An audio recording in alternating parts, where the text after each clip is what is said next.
And good afternoon.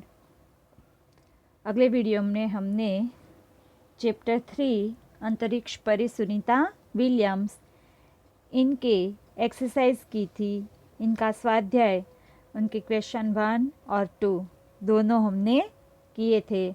अब आगे है क्वेश्चन 3। इसके अंदर हमें कुछ पात्र दिए गए हैं, उन पात्रों का हमें परिचय देना है। तो यहाँ हमें अलग अलग 6 पात्र दिए गए हैं। पहला है इंदिरा गांधी, जो कभी हमारे देश के वड़ा प्रधान थे। उनके बाद है सानिया मिर्ज़ा, जो स्पोर्ट्स में अभी आगे है, टेबल टेनिस में। फिर है किरण बेदी, जो एक पुलिस ऑफिसर आईपीएस ऑफिसर थी। फिर है मल्लिका साराभाई, वो विक्रम साराभाई की बेटी है, जिन्होंने इसरो की स्थापना की थी। ये उनकी बेटी है मल्लिका साराभाई, विक्रम साराभाई की। और एक फिल्म अभिनेत्री भी रही है, वो भी हमारी एक सेलिब्रिटी है, जिन्होंने हमारे देश के लिए कुछ किया है। ये ऐसी हस्तियां है कि जो महिला होके भी हमारे देश के लिए बहुत ही अच्छे कार्य किए हैं। उनके बाद है कल्पना चावला, तो इन्हें तो आप जानते ही होंगे। ये भी एक अंतरिक्ष यात्री थी। वो अब हमारे बीच नहीं रही। उनकी एक दुर्घटना में मृत्यु हो जाती है जब वो अंतरिक्ष से वापस आ रही थी। उनके बाद है पीटी उषा, जो स्पोर्ट्स के अंदर थी। ये दौड़ने में बहुत ही माहिर थी। उन्होंने कई सारे चंद्रक जीते। उन्होंने भी हमारे देश के लिए बहुत अच्छे कार्य किए, स्पोर्ट्स में आगे होकर अपने देश का नाम रोशन किया है। तो आज हम इनके बारे में, इन पात्रों के बारे में मैं आपको कुछ थोड़ा बहुत बता रही हूँ। ठीक है, आगे हम ज़्यादा चर्चा करते हैं। तो सबसे पहले हम बात करेंगे इंदिरा गांधी जी की। नेक्स्ट पेज पे है, पात्रों का परिचय दीजिए। क्वेश्चन हमारा 3 है। पहला, इंदिरा गांधी ये स्वतंत्र भारत के प्रथम प्रधानमंत्री जवाहरलाल नेहरू की पुत्री थी। इनकी माता का नाम कमला देवी था। इंदिरा जी का जन्म 19 नवंबर 1917 को इलाहाबाद में हुआ था। इनकी शिक्षा इलाहाबाद और शांति निकेतन में हुई। सन 1942 में इनका विवाह फिरोज गांधी से हुआ। ये लगभग 17 वर्ष तक भारत की प्रधानमंत्री रही। इनके समय में भारत एक शक्तिशाली देश के रूप में उभरा। 31 अक्टूबर 1984 को इनके 2 रक्षकों ने ही इनकी हत्या कर दी। इनकी मृत्यु के बाद इनके बड़े पुत्र राजीव गांधी भारत के प्रधानमंत्री बने। तो ये थे हमारे प्रथम प्रधानमंत्री जो थे जवाहरलाल नेहरू। उनकी पुत्री थी इंदिरा गांधी। ये भी हमारे देश के लिए काम करती थी। इन्होंने भी हमारे देश का बहुत ही अच्छा संचालन किया है। हमारे देश की प्रधानमंत्री रह चुकी है। और जब वो प्रधानमंत्री थी तब हमारा देश है बहुत ही उन्नति आगे था, और हमारे देश के लिए उन्होंने बहुत ही अच्छे कार्य किए। ये शक्तिशाली देश बन के उभरा था उनके समय पर। और फिर ऐसा होता है कि उन्हीं के जो बॉडीगार्ड थे वही उनको गोली मार देते हैं और उनकी मृत्यु हो जाती है। और फिर उनके बाद उनके बड़े पुत्र राजीव गांधी जो है वो भारत के प्रधानमंत्री बनते हैं। वो प्रधानमंत्री बने थे। अब आगे है दूसरा कैरेक्टर, जो है सानिया मिर्ज़ा। सानिया मिर्ज़ा भारत की प्रसिद्ध टेनिस खिलाड़ी है। इनका जन्म 15 नवंबर 1989 को मुंबई में हुआ था। ये हैदराबाद की रहने वाली है।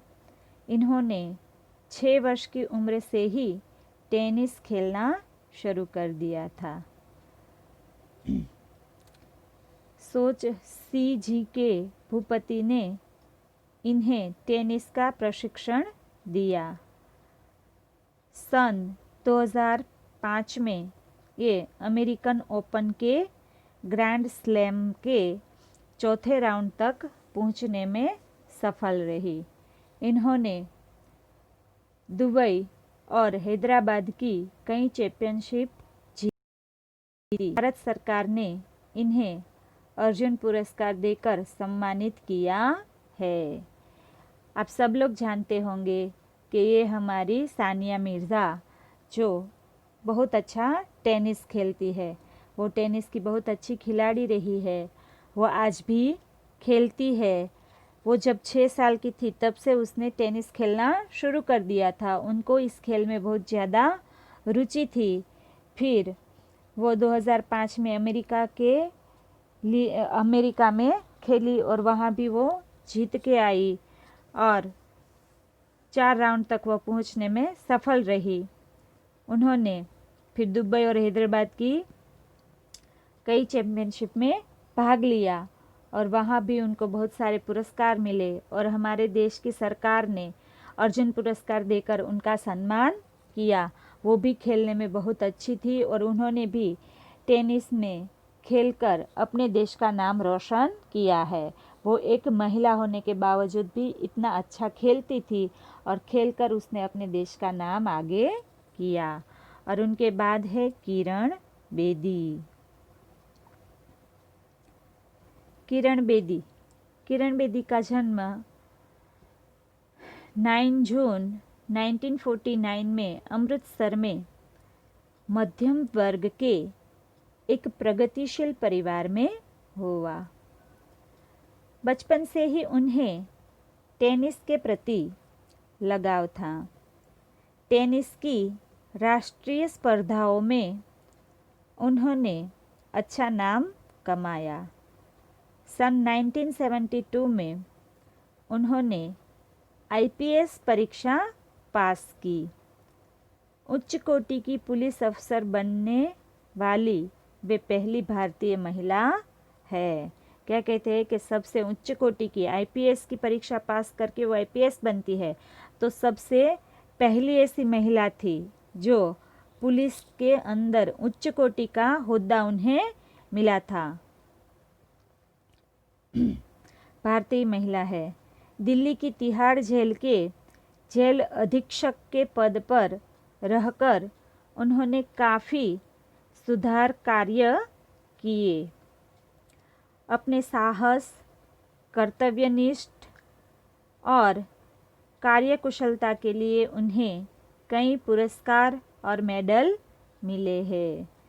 तो एक ऐसी महिला है किरण बेदी जो हमारे देश के लिए बहुत अच्छे कार्य कर गई है। हमारे देश की ऐसी पहली महिला है जो पुलिस के अंदर उन्होंने सबसे अच्छा होद्दा पाया और तिहाड़ जेल जहाँ के जो लोग वहाँ के होते हैं तिहाड़ जेल के अंदर, उन सबको उनके साथ रहकर उन्होंने वहाँ के बहुत अच्छे अच्छे कार्य किए। उन सबको सुधारने का भी प्रयत्न किया। वहाँ के जो गुनहगार थे उनके साथ उन्होंने बड़ी सख्ती से भी वो पेश आती थी और प्यार से भी रहती थी।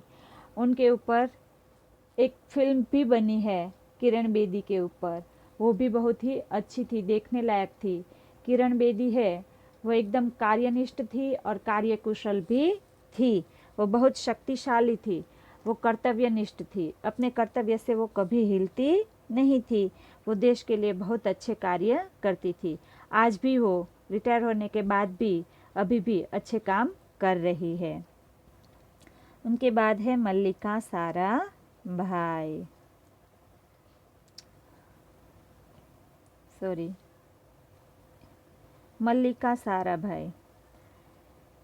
मल्लिका साराभाई भारत की प्रसिद्ध नृत्यांगना है।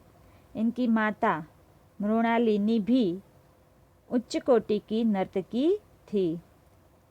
मल्लिका के पिता विक्रम साराभाई प्रसिद्ध अंतरिक्ष वैज्ञानिक थे। मल्लिका का जन्म 1 मई 1954 को अहमदाबाद में हुआ था। एक कुचिपुड़ी नृत्य और भारतनाट्यम में पारंगत है। ये समाज सुधारक की प्रवृत्तियों में भी रुचि लेती है। ये जो मल्लिका साराभाई है वो क्या थी, एक नृत्यांगना भी थी और एक फिल्म स्टार भी थी। कई गुजराती फिल्म, हिंदी फिल्मों में उन्होंने काम किया था। वो बहुत अच्छा डांस करती थी, नृत्य करती थी। उनकी माता थी वो भी एक अच्छी नृत्यांगना थी, उच्च कोटि की नृत्यांगना थी वो। और उनके पिता थे वो एक अंतरिक्ष वैज्ञानिक थे, विक्रम साराभाई, जो आज अहमदाबाद के अंदर उनकी बहुत बड़ी कंपनी है। जो ऐसे स्पेस में जाने वाले लोग हैं वहाँ वो काम करते हैं। रिलायंस की उनकी कंपनी है। तो आज भी वहाँ सब लोग काम करते हैं। और उनके बाद उनका जन्म अहमदाबाद के अंदर होता है और वो नृत्य में पारंगत थी। कुचिपुड़ी नृत्य और भारतनाट्यम में वो बहुत अच्छा नाच सकती थी। वो आज एक समाज सुधारक की प्रवृत्तियाँ भी करती है और उनमें भी वो बहुत सारी रुचियाँ लेती है। वो अच्छे काम करती है। उनके बाद है कल्पना चावला, भारत की प्रथम महिला अंतरिक्ष यात्री। कल्पना चावला का जन्म 1961 में करनाल शहर में हुआ था। दूर आकाश में उड़ान भरना उनके जीवन का स्वप्न था। उन्होंने 2 बार अंतरिक्ष यात्रा की। पहली बार 19 नवंबर 1997 को और दूसरी बार 16 जनवरी 2003 को। दूसरी बार की सफल यात्रा के बाद 1 फरवरी 2003 को उनका अंतरिक्ष यान पृथ्वी की ओर लौट रहा था। दुर्भाग्य से पृथ्वी के वातावरण में प्रवेश करते ही यान दुर्घटनाग्रस्त हो गया और कल्पना चावला अपने 6 साथियों के साथ चल बसी। इसीलिए तो हमारे इस चैप्टर के अंदर भी कहा गया है कि कल्पना चावला हमारी कल्पना बन के रह गई ने, उनकी कल्पनाओं में वो चली गई। क्योंकि वो एक अंतरिक्ष यात्री थी, अंतरिक्ष में गई थी और स्पेस से वापस आ रही थी तो उसके यान की दुर्घटना हो जाती है और वो चल बसती है। वो 2 बार अंतरिक्ष में जा चुकी थी। एक बार पहले भी गई थी और दोबारा जब जाके वापस आ रही थी तब उनका यान है वो दुर्घटनाग्रस्त हो जाता है और वैसे उनकी मृत्यु हो जाती है। उनके साथ उनके और 6 साथी भी थे, वो सब के सब मारे जाते हैं। ये थी हमारी कल्पना चावला। आप जानते हैं ना कि ये भी एक अंतरिक्ष यात्री थी। भारत के 3 अंतरिक्ष यात्रियों में एक नाम कल्पना चावला का है। वो हमारे भारत की प्रथम महिला थी जो अंतरिक्ष में गई हुई थी। उनके बाद है पीटी उषा। पीटी उषा उड़न परी और स्वर्थबालों के नामों से प्रसिद्ध पीटी उषा भारत की महान धाविका है। इनका जन्म 27 जून 1964 को कोझिकोडा में हुआ था। कोच माम्बियार ने इनकी प्रतिभा के पहचाना और इन्हें प्रशिक्षण दिया। विभिन्न दौड़ प्रतियोगिताओं में इन्होंने अनेक स्वर्ण और रजत पुरस्कार जीते। सन 1986 के एशियन खेलों में उन्होंने 4 स्वर्ण पदक जीतकर देश का गौरव बढ़ाया। मैंने आपको आगे भी बताया ना कि पीटी उषा है, ये बहुत अच्छा दौड़ती थी और दौड़ में वो बहुत आगे निकल चुकी थी। उन्होंने बहुत सारे स्वर्ण पदक भी जीते और रजत पदक भी पुरस्कार उन्हें बहुत सारे मिले। एशियन खेलों में भी 1986 में उन्होंने भाग लिया था और उन्होंने वहाँ 4 स्वर्ण पदक जीतकर देश का गौरव और बढ़ा दिया। देश के लिए उन्होंने अपना प्रसिद्धि बढ़ाई और देश की भी बढ़ाई, अच्छा काम किया। ये थी हमारी पीटी उषा। ये थे हमारे 6 पात्रों का परिचय जिन्होंने हमारे देश के लिए बहुत ही अच्छे कार्य किए थे। एक महिला होने के बावजूद महिलाएं भी बहुत कुछ कार्य कर सकती है, सिर्फ वो चूल्हा चौका ही संभालती है ऐसा नहीं है। अब हर क्षेत्र में महिला आज काम करती है और ये थे हमारे सारे जो हमारे देश के लिए कुछ न कुछ अच्छे काम करने वाले महिलाएं थी, जो हमारी सेलिब्रिटी के रूप में आज है। सब उनको याद करते। उनके बाद है क्वेश्चन नंबर 4। सॉरी। चित्र के आधार पर काव्य लिखिए। आपको ये चित्र दिया गया है, उनके आधार पर आपको चित्र देखकर एक काव्य लिखना है।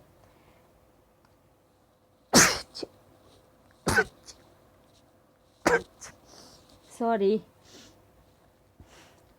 क्वेश्चन 4, चित्र के आधार पर काव्य लिखिए। तो यहाँ आपको एक फूल का चित्र दिया गया है। उस फूल को देखकर आपको उनके आधार पर उनके ऊपर एक काव्य लिखना है, जो मैंने यहाँ आपको लिखकर दिखाया। अगर आप इनके अलावा कुछ और भी लिखना चाहते हैं तो अपने शब्दों में लिख सकते हैं। ठीक है, ये मैंने लिख के आपको बताया है। कितना सुंदर प्यारा फूल, देखो रहा हवा में झूल, मधुर मधुर इसकी मुस्कान, यह तो है बाग की शान। तो हम सब जानते हैं, हम सबको फूल बहुत अच्छे लगते हैं ना, कि कितना सुंदर फूल है ये, और हवा में देखो किस तरह से झूल रहा है। इनकी मुस्कान बहुत ही मधुर है और ये हमारे बाग बगीचे की शान है। फूल हमेशा बाग में ही अच्छे लगते हैं ना। फूलों से भरा अगर बगीचा हो तो हमें वहाँ टहलना बहुत ही अच्छा लगता है और उनकी खुशबू भी अनेरी होती है। हर एक फूल की अलग अलग खुशबू होती है, पर सबकी खुशबू बहुत ही प्यारी लगती है हमें। इसीलिए फूल को बहुत ही सुंदर मानते हैं, हमें बहुत सुंदर लगता है। और फूल हवा में इस तरह झूलता है तो वो मधुर मधुर मुस्काता है, ऐसा हमें दिखता है। ये था हमारा क्वेश्चन नंबर 4, जिनके बारे में एक कविता लिखनी थी। अब उनके नीचे है प्रश्न नंबर 5, परिच्छेद का शुद्ध रूप में अनुलेखन कीजिए। तो आपको ये परिच्छेद देखकर इनमें से शुद्ध रूप से अनुलेखन करना है। इसको देखकर आपको इसको लिखना है अपनी नोटबुक्स के अंदर। इनके अंदर जो भी अवतरण चिन्ह है, अल्पविराम है, पूर्ण विराम है, कॉमा है, चंद्रबिंदी है, ये सब कुछ देखकर अच्छी तरह से आपको अपनी नोटबुक्स में लिखना है। ठीक है। अब नीचे भाषा सज्जता, इनके अंदर आपको भाषा सज्जता के अंदर लिंग परिवर्तन की बात की है। जो यहाँ कुछ आपको शब्द दिए हैं उनकी लिंग परिवर्तन करना है। अगर स्त्रीलिंग है तो पुल्लिंग बनाना है और पुल्लिंग है तो स्त्रीलिंग बनाना है। 2 तरह की ये जो लिंग है और नपुंसकलिंग है, पर यहाँ आपको ये सारी किसके पीछे क्या लगाने से कैसे बनता है, लिंग बदलती है, इनकी थोड़ी समझूती दी है, जो मैं अभी आपको बता रही हूँ। ओके। निम्नलिखित शब्द पढ़िए और समझिए। जो ऊपर हमें शब्द दिए गए हैं उनके नीचे उनका इंस्ट्रक्शन दिया गया है। इस प्रकार अकारांत पुल्लिंग शब्द के अंत में आनी, आणी लगाने से स्त्रीलिंग बनता है। जो ऊपर हमें शब्द दिए हैं, अब हम उसे देखेंगे। देवर तो देवरानी, तो नी पीछे लगाना, आनी, आणी वगैरह शब्द नी वाला। तो देवर तो देवरानी, तो उनका स्त्रीलिंग बन गया। जेठ तो जेठानी, तो आनी आया ना पीछे बोलने में उच्चारण, जेठानी। उनके बाद है सेठ तो सेठानी, नौकर तो नौकरानी, रुद्र तो रुद्राणी, इंद्र तो इंद्राणी। तो इनके पीछे आणी शब्द आता है और आनी शब्द आता है। देवरानी तो आनी शब्द आया ना, तो इस तरह से देवर हो उनके पीछे आनी लगाने से, या जो रुद्राणी है उसके पीछे आणी लगाने से ये सारे स्त्रीलिंग, पुल्लिंग में से स्त्रीलिंग बन जाते हैं। अकारांत पुल्लिंग है ये। उनके बाद नीचे हमें दिए गए हैं जो शब्द यहाँ दिए गए हैं, इस प्रकार पुल्लिंग शब्द के अंत में वान का वती करने से स्त्रीलिंग रूप बनता है। तो यहाँ हमें पहला शब्द दिया गया है भाग्यवान, तो उनके पीछे जो यहाँ भाग्यवान वान आता है ना, उसके पीछे हम वती कर देंगे। भाग्य रहने देना है, वान निकाल के वती करना है, तो भाग्यवती, तो वो उनका स्त्रीलिंग बन जाता है। भाग्यवान तो भाग्यवती। फिर है रूपवान, तो वान निकाल के वहाँ वती लगाना है, तो रूपवती हो जाएगा। बलवान तो बलवती, जो वती लगाने से वो उनका स्त्रीलिंग बन जाता है। पुत्रवान तो पुत्रवती। इस तरह से हमारे वान की जगह वती लगाने से वो स्त्रीलिंग बन जाते हैं। जो पुल्लिंग है उनके पीछे वान आता है, वहाँ वती लगाने से वो सारे स्त्रीलिंग बन जाते हैं। और इनके बाद है इस प्रकार शब्द के अंत में मान का मति करने से स्त्रीलिंग रूप बनता है। यहाँ भी हमें पुल्लिंग ही दिया गया है, उनका हमें स्त्रीलिंग में परिवर्तन करना है। यहाँ दो शब्द दिए गए हैं जिनमें पीछे मान आता है, तो वो मान निकाल के हमें मति लगाना है, तो वो स्त्रीलिंग बन जाएगा। तो यहाँ पहला कौन सा शब्द है, तो कि बुद्धिमान, तो उनके पीछे बुद्धि मति लगाने से वो शब्द स्त्रीलिंग बन जाता है, बुद्धिमान बुद्धिमती। और उनके बाद है श्रीमान, तो श्रीमती, तो हो गया ना स्त्रीलिंग। श्रीमान, मान है वो निकाल दिया, तो उनके पीछे मति लगा दिया, तो हो गया श्रीमती। ये भी हमारे स्त्रीलिंग बन जाते हैं जहाँ मान की जगह मति लगाने से। अब आगे है पेज नंबर 22। इनमें भी ऐसे ही तरह है, हमें जो पुल्लिंग दिए गए हैं उनकी हमें स्त्रीलिंग कैसे बनानी है। तो इस प्रकार के जो शब्द है, इस प्रकार पुल्लिंग शब्द के अंत में ता का त्रि करने से स्त्रीलिंग बनता है। जिन शब्दों के पीछे मान आता है, वती आता है, त्रि आता है, तो अब यहाँ हमें त्रि के बारे में बात की गई है कि त्रि शब्द जो है, उन त्रि शब्द के हमें पीछे क्या लगाना है, ता का त्रि करना है। जो ता है ना, हमें ता नेता, तो उनके पीछे हमें त्रि लगाना है, तो नेत्री, नेता का क्या होता है स्त्रीलिंग, नेत्री। उनके बाद है कर्ता, तो कत्री, उनके पीछे त्रि लगाना है, कर्ता तो कत्री। अभिनेता, तो उनके पीछे अभिनेत्री, पीछे त्रि लगाना है। विधाता, तो विधात्री, जो ता है वो ता हमें निकाल देना है, उनकी जगह पे हमें त्रि लगाना है, तो ये सारे स्त्रीलिंग बन जाते हैं। और उनके बाद है नीचे, इस प्रकार पुल्लिंग शब्द के अंत में नी जोड़ने से स्त्रीलिंग बनता है। नी प्रत्यय लगाने से पहले मूल शब्द को इकारांत में बदलना होगा। तो यहाँ हमें जो शब्द दिए गए हैं उनकी बात है। रोगी, तो रोगी नी, हमें अणी दिया गया है, तो अणी का उच्चार भी नी ही होता है, रोगिणी, ऐसा होगा ना। स्वामी, तो स्वामी नी। वाहन, तो वाहिनी। सौभाग्यशाली, तो सौभाग्यशाली नी। ये हमारे शब्द थे। अब आगे है, इस प्रकार पुल्लिंग शब्द के अंत में ई जोड़ने से स्त्रीलिंग शब्द बनते हैं। जो ऊपर के जो शब्द थे उन्हीं के हैं। फूलदान, फूलदानी, चायदान तो चायदानी। अब नीचे है वर तो वधू। ऊपर जैसे कई शब्द ऐसे भी होते हैं जिनका लिंग परिवर्तन करने के लिए शब्द का पूर्ण परिवर्तन करना पड़ता है, पूरा का पूरा शब्द बदल जाता है। तो यहाँ है वर तो वधू, विद्वान तो विदुषी, सम्राट तो साम्राज्ञी, पति तो पत्नी, सास तो ससुर, साधु तो साध्वी, विधुर तो विधवा, ननंद तो नंदोई, नर तो नारी। जिनके अंदर पूरा का पूरा परिवर्तन हमने शब्दों का करना पड़ता है।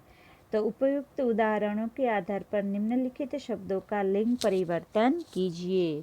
ये आपको नीचे कुछ शब्द दिए गए हैं, उन शब्दों का हमें लिंग परिवर्तन करना है। यहाँ बहुत सारे ऐसे शब्द हैं जिनका आपको लिंग परिवर्तन करना है। सबसे पहले है साधु, तो उनका क्या होगा लिंग परिवर्तन? तो के साध्वी। फिर है कुतिया, तो उनका होगा कुत्ता।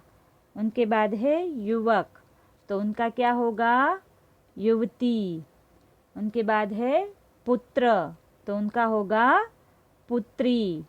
उनके बाद है पड़ोसिन, तो उनका होगा पड़ोसी।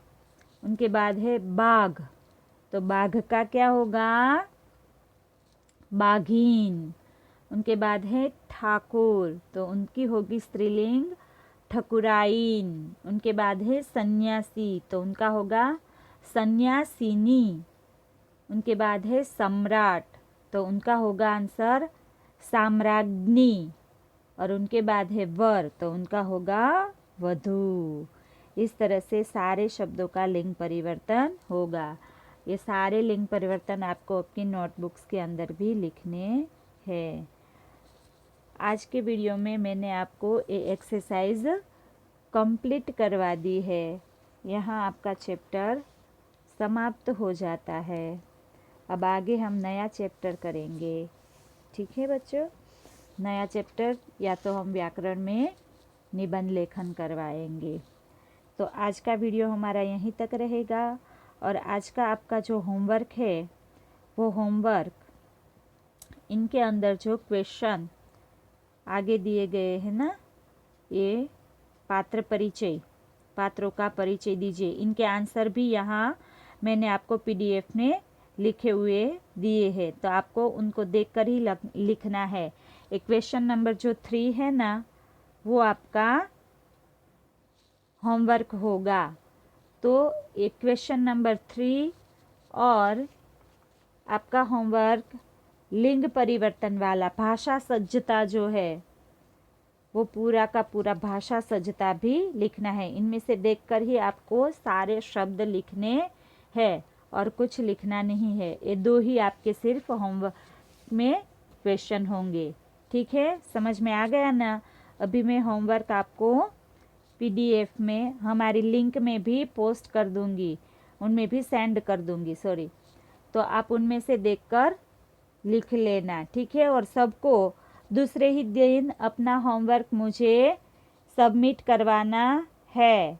इसलिए प्लीज़ आप सब लोग अपना होमवर्क मुझे आपकी जो एप्लीकेशन है उस एप्लीकेशन में ही पीडीएफ बनाकर सेंड कर दीजिएगा। आप जो भी अपनी नोटबुक्स में लिखते हैं वो लिखे हुए सारे प्रश्न और उनके आंसर, ये सब आपको मुझे लिखकर बताना है। ठीक है? Okay, thank you student. आज का वीडियो हमारा यहीं तक ही रहेगा। अब अगले वीडियो में हम आगे करेंगे।